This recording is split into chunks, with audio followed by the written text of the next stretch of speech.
কুমৰকচুদং everyone Mising ৰান্ধনি মানামৰ আন এটা ভিডিঅ'লৈ মই প্ৰণীতাই আপোনালোক সকলোকে পুনৰবাৰ স্বাগতম জনাইছোঁ। আজি মই আপোনালোকৰ ওচৰলৈ টেষ্টি এটা ৰেচিপি লৈ আহিছোঁ। আজিৰ ৰেচিপিটো হ'ল জলফাইৰ লগত মাছৰ আঞ্জা। এই ৰেচিপিটো খাই বহুত ভাল লাগে আৰু বহুত টেষ্টি হয়। গতিকে আশা কৰিছোঁ আপোনালোকে ভাল পাব আৰু যদি ভাল পায় এবাৰ বনাই চাব আৰু বনাই খাই কেনেকুৱা হয় মোক জনাবলৈ নাপাহৰিব। গতিকে আহকচোন আজি জলফাইৰ লগত মাছৰ আঞ্জাখন বনাবলৈ আৰম্ভ কৰোঁ। আৰু এয়া বনাবলৈ আমাকনো কি কি প্ৰয়োজন হ'ব চাওঁচোন আহক। ভিডিঅ'টো চাই যদিহে ভাল পায় প্লিজ এটা লাইক কৰিব, সকলোলৈকে শ্বেয়াৰ কৰিব আৰু ধুনীয়া ধুনীয়া কমেণ্ট কৰিব। আজি আপুনি প্ৰথমবাৰ মিচিং ৰান্ধনি মানামৰ চেনেলটো চাই আছে যদি নতুন নতুন ৰেচিপিৰ বাবে মিচিং ৰান্ধনি মানামৰ চেনেলটো ছাবস্ক্ৰাইব কৰিবলৈ নাপাহৰিব। কিন্তু লগতে বেল আইকনটো ক্লিক কৰি অন কৰি দিব, তেতিয়া মই নতুন ভিডিঅ' আপলোড কৰিলে আপোনালোকে নটিফিকেশ্যন পাই যাব। ৰেচিপিটো বনাবলৈ মই লৈছোঁ জলফাই কেইটামান, লগতে লৈছোঁ আলু এটা।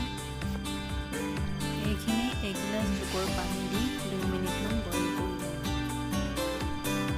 নিমখ 1 চামুচ দি ঢাকন লগাই জলফাই মই কেইবাটাও বইল কৰিছোঁ, কিন্তু গোটেইখিনি মই ব্যৱহাৰ নকৰোঁ। লগতে দালি অকণমান বইল কৰি লওঁ আঞ্জাত দিবলৈ।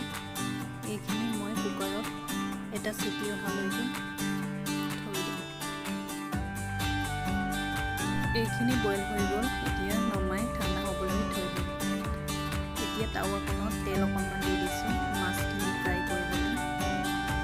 মই ৰৌ মাছ লৈছোঁ, আপোনালোকে যিকোনো মাছ ব্যৱহাৰ কৰিব পাৰে। মাছখিনি মই হাফ ফ্ৰাই কৰিম। মাছৰ মাথা কেইটামানো আছে, এইখিনিও ফ্ৰাই কৰি দিছোঁ। আপোনালোকে মোৰ ৰেচিপি ভিডিঅ'বিলাক চাই ভাল পায় নে বেয়া পায়? যদিহে ভাল পায় কমেণ্ট কৰিব, বেয়া পালেও কমেণ্ট কৰিব। কোনডোখৰত বেয়া হৈছে দেখুৱাই দিব। এইখিনি ঢাকোনখন লগাই ফ্ৰাই হ'বলৈ থৈ দিম। দালিখিনি চিটি আহিব, এতিয়া অফ কৰি ঠাণ্ডা হ'বলৈ থৈ দিম। মাছখিনি এবাৰ লুটিয়াই দিম। কৰ্দৈৰ লগত মাছৰ পিটিকা বনাম বুলি কৰ্দৈ কেইটামান পুৰি লৈছিলোঁ, কিন্তু ৰেচিপিটো মই দিয়া নাই। ৰেচিপিটো একেলগে দিলে বহুত দীঘলীয়া হৈ যাব, সেইবাবে নিদিলোঁ। পাছত কেতিয়াবা ৰেচিপিটো শ্বেয়াৰ কৰিম। মাছখিনি ফ্ৰাই কৰা হৈ গৈছে, এতিয়া নমাই কেৰাহীখন বহাই দিছোঁ।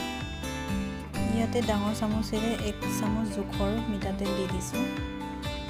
তেল গৰম হৈ গৈছে, এতিয়া ইয়াতে আধা চামুচ পাঁচফোৰণ এড কৰিছোঁ।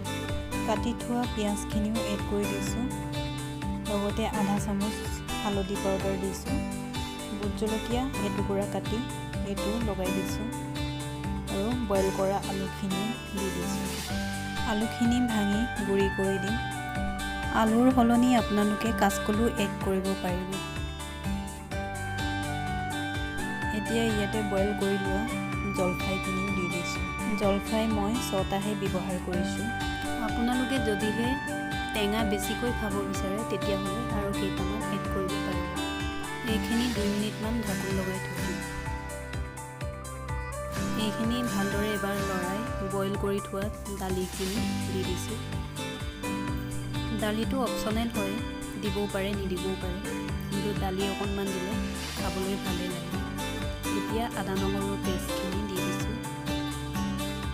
এইখিনি এবাৰ ভালদৰে লৰাই 1 মিনিটমান ঢাকোন লগাই থৈ দিম।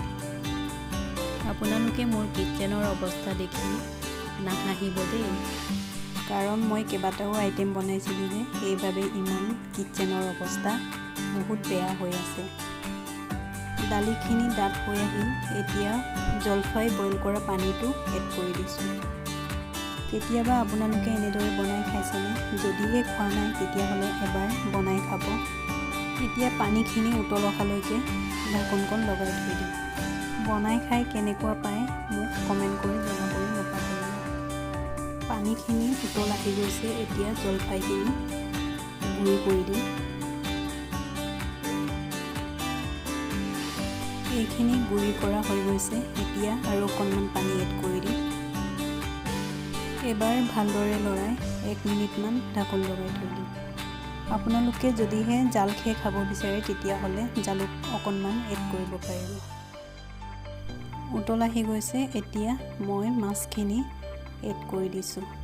গাহৰি লভাৰবিলাকে এনেদৰে জলফাইৰ লগত গাহৰি মাংস দি টেষ্ট লৈ চাবচোন, খুবেই টেষ্টি লাগে।